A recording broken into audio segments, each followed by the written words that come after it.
एक दिन एक कवि किसी धनी आदमी से मिलने गया और उसे कई सुंदर कविताएं इस उम्मीद के साथ सुनाई कि शायद वह धनवान खुश होकर कुछ इनाम जरूर देगा। लेकिन वह धनवान भी महाकंजूस था। बोला, तुम्हारी कविताएं सुनकर दिल खुश हो गया। तुम कल फिर आना, मैं तुम्हें खुश कर दूंगा। कल शायद अच्छा इनाम मिलेगा। ऐसी कल्पना करता हुआ वह कवि घर पहुंचा और सो गया। अगले दिन वह फिर उस धनवान की हवेली में जा पहुंचा।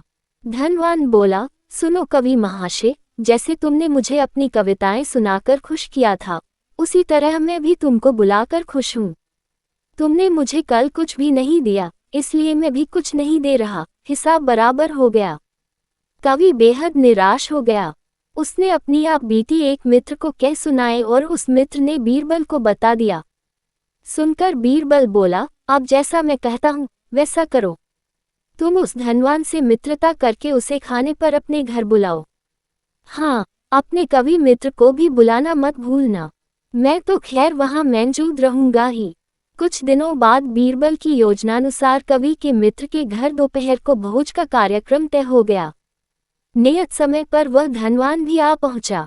उस समय बीरबल, कवि और कुछ अन्य मित्र बातचीत में मशगूल थे। समय गुजरता जा रहा था लेकिन खाने पीने का कहीं कोई नामो निशान न था। वे लोग पहले की तरह बातचीत में व्यस्त थे। धनवान की बेचैनी बढ़ती जा रही थी। जब उससे रहा न गया तो बोल ही पड़ा, भोजन का समय तो कब का हो चुका। क्या हम यहाँ खाने पर नहीं आए हैं? खाना? कैसा खाना? बीरबल ने पूछा। धनवान को अब गुस्सा आ गया। क्या मतलब है तुम्हारा? क्या तुमने मुझे यहाँ खाने पर नहीं बुलाया है? खाने का कोई निमंत्रण नहीं था। ये तो आपको खुश करने के लिए खाने पर आने को कहा गया था।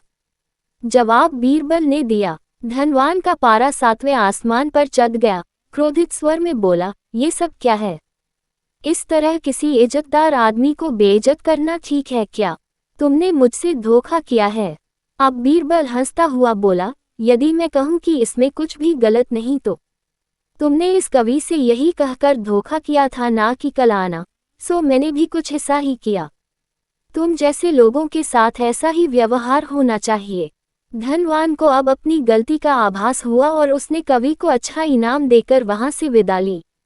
वहां मौजूद सभी बीरबल को प्रशंसा भरी नजरों से देखने लगे।